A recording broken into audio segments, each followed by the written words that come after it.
Welcome to Discovering the Northwood from the Manitowish Waters Historical Society.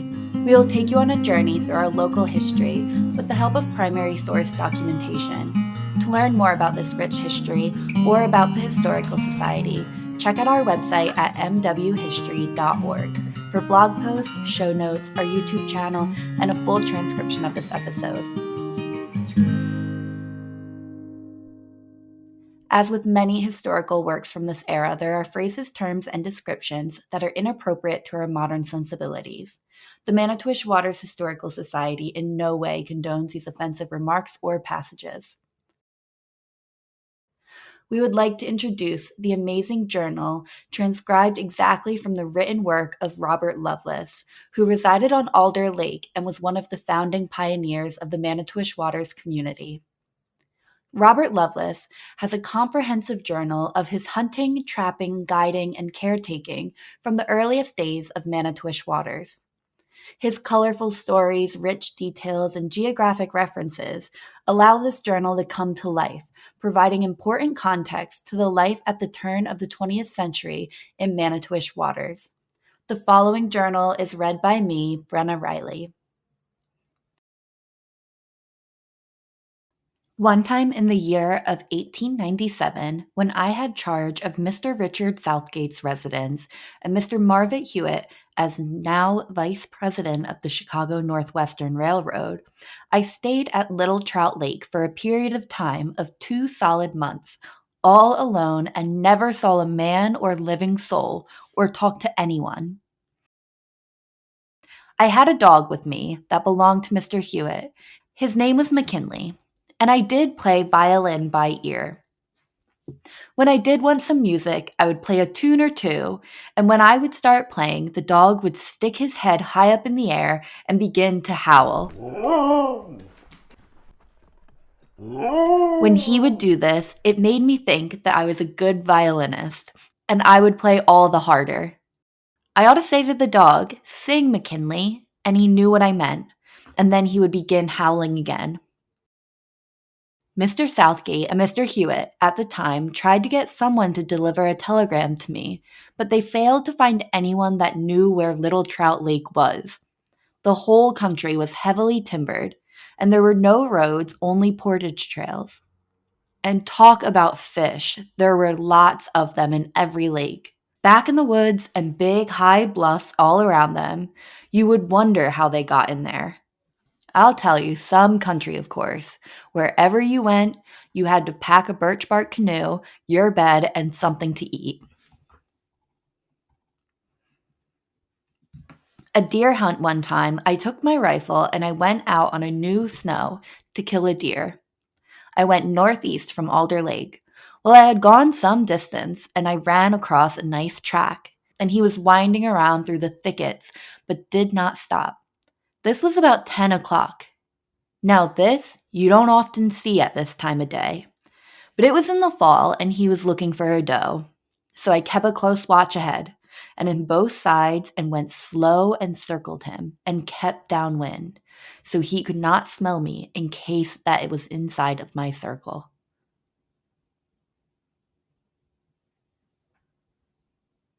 In case that he was inside of my circle. Well, I kept walking and circling, and always come up to the track on the downwind side. But it seemed that I could not get him inside of the circle. I always came up to his track where he had gone on, but not running nor jumping, always walking. Finally, after I had followed him about 2 miles, he began to stop some and stand around more. So I began to get this idea. So he turned a square corner and started northeast for a poplar thicket about 3/4 mile away.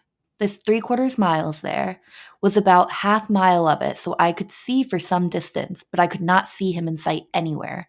So I hit up a good pace across this opening, and when I had gone about 80 rods in this poplar thicket, there was a little marsh on my left, and I figured that he would be on the other side, probably standing, and at this time I was not on his track.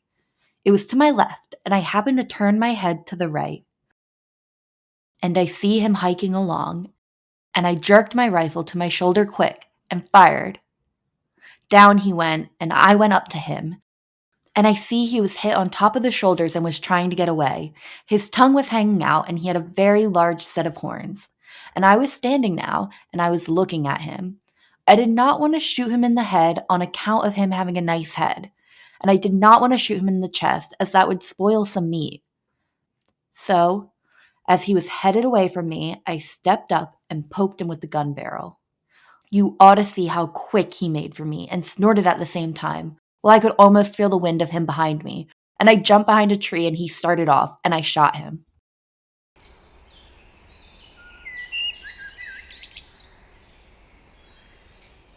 One time in the winter of the year of 1910, just about Thanksgiving when I lived on Alder Lake, at times in the winter I would go over to Little Trout and see if things were all right around the place, but I lived on Alder Lake.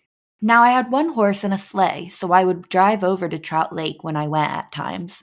On one morning, I hooked up the horse and started. The ice was about 8 inches thick on the lake, and there were about 4 inches of snow on it.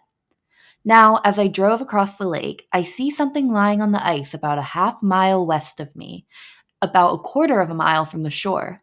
And when I saw it, I thought that the Indians had gone across and lost their horse blanket.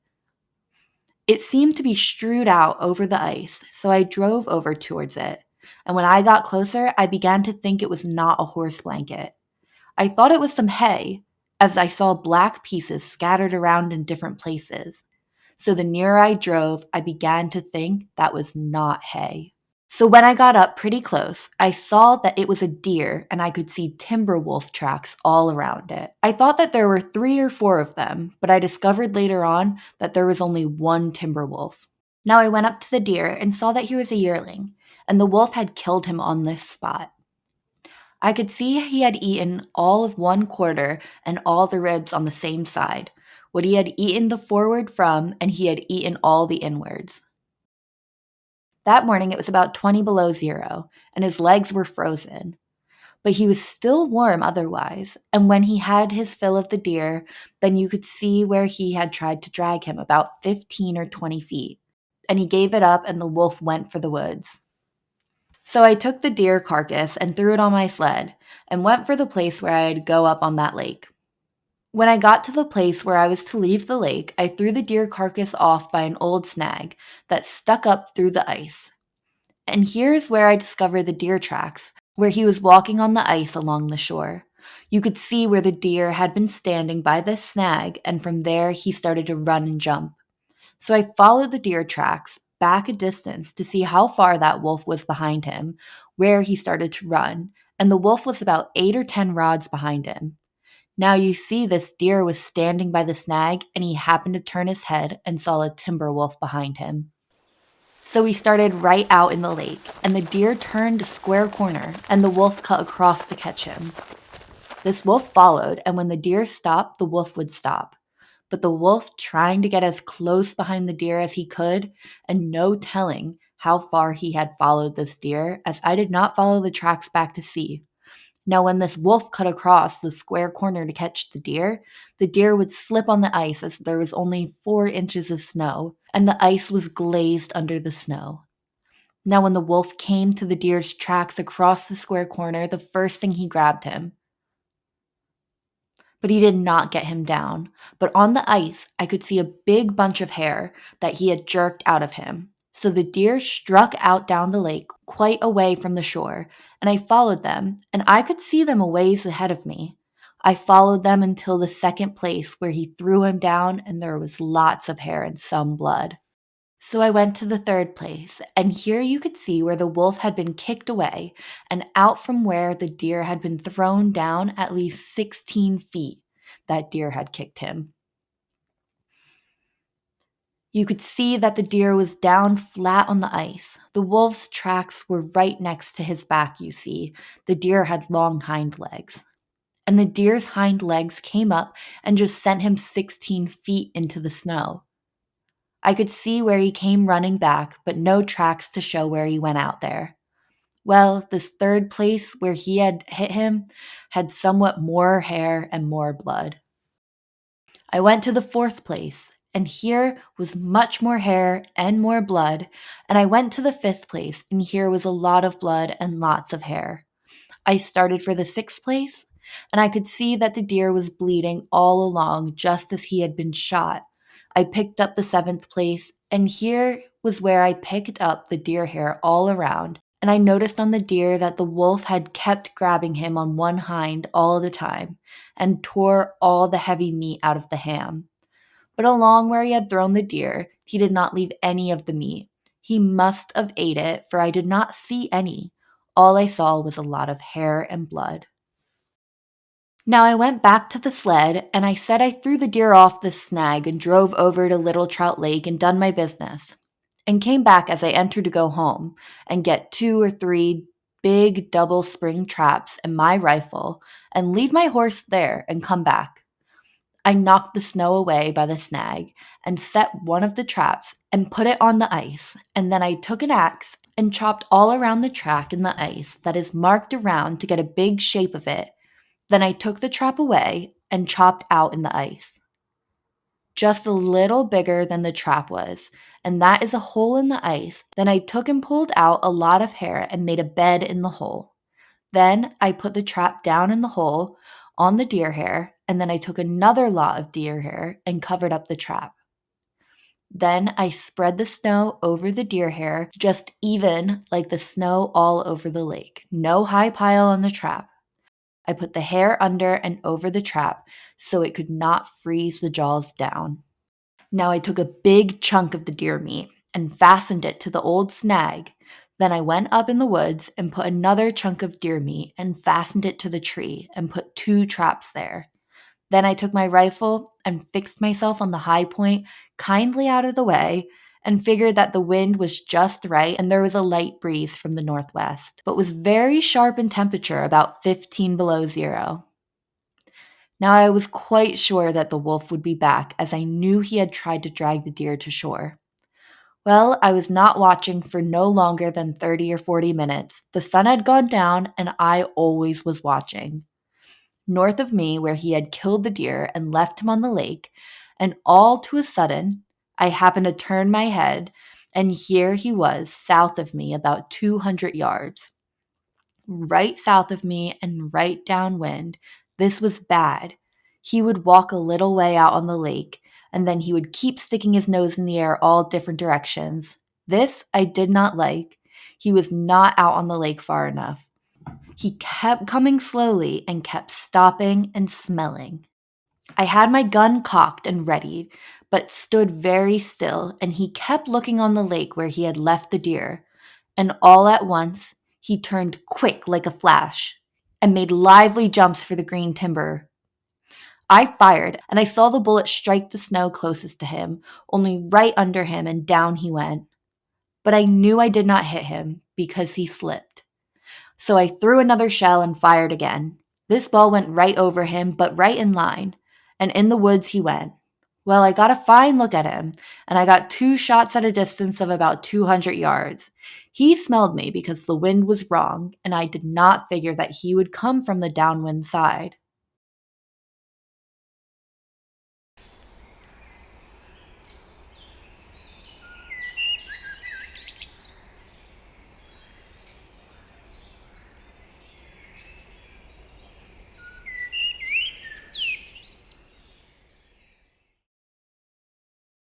I once was a tightrope walker. Now, when I was going on 11 years old, I saw a fellow walking on a tightrope high up in a town called Turtle Lake, Barron County. His cousin and he did a number of tricks on the rope, and I thought that I would try and learn to walk the rope. So I got a hold of some rope, some way or another, and I got it stretched as taut as I could get it, and got me a stick for balance.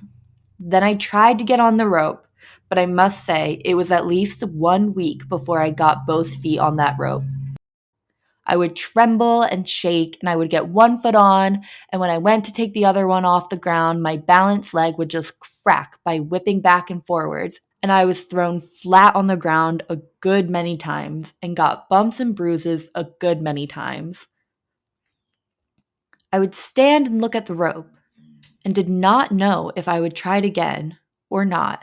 But I thought that fella did it, why can't I?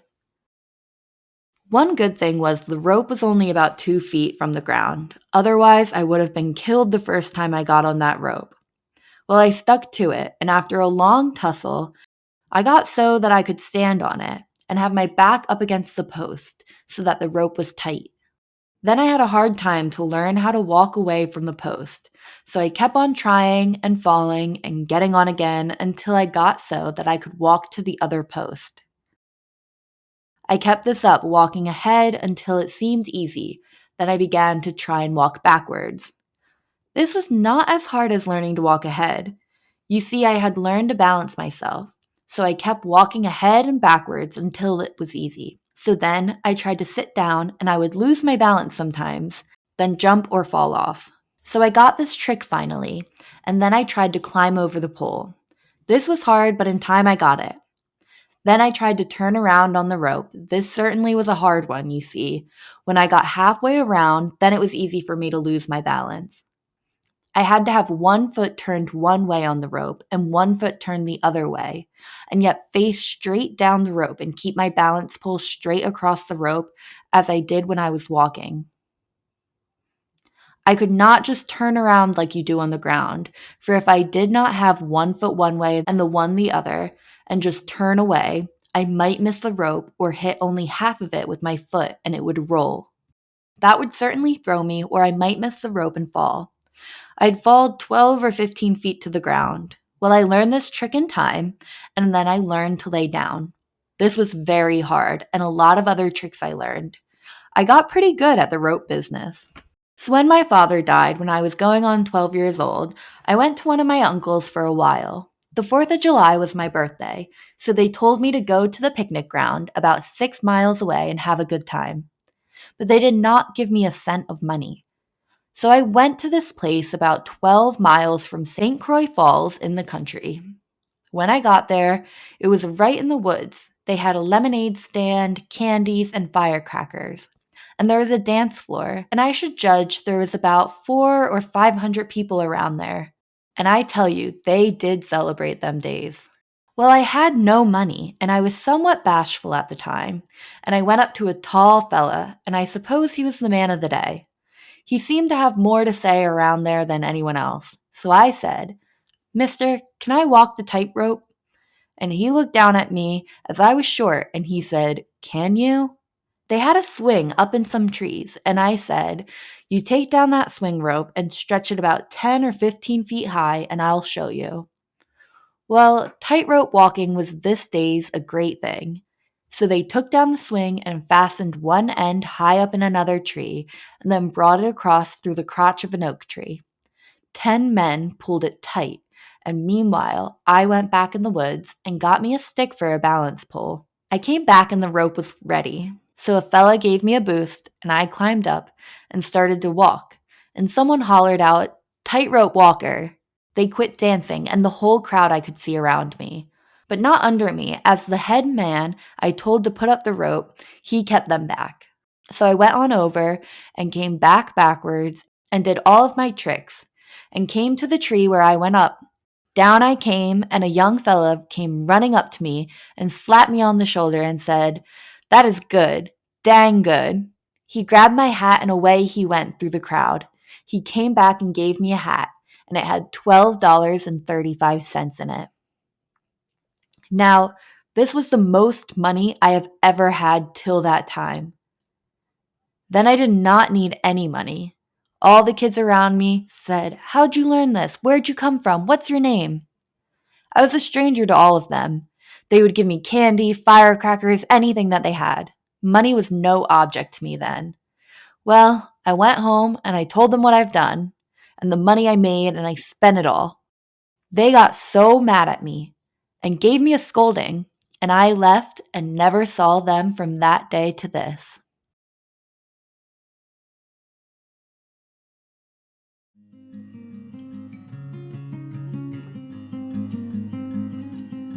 Thank you for listening to the hunting, fishing, and guiding journeys of Robert Loveless.